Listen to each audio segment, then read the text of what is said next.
lahin kwan mi karaksi nun na ta thiam lo Giêsu ta lo chun thai ka ruan mi ka mon thau na kan si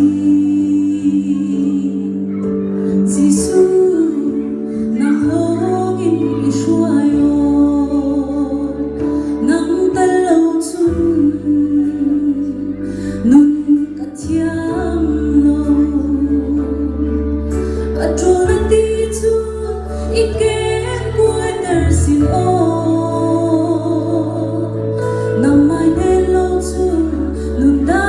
thiam na kum lo Giêsu na ne lo ka tu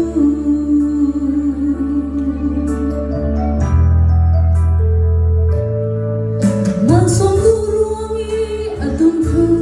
tôi po chung chang khat te thu ni an ki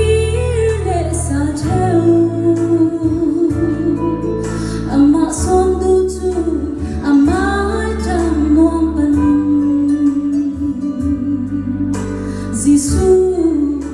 ka kir thei lo an ti nang ta lo chun nun ka thiam lo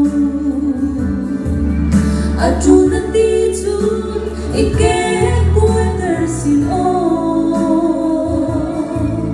nang mai te lo chu nun da thiam na kum lo Giêsu na ne lo ka tu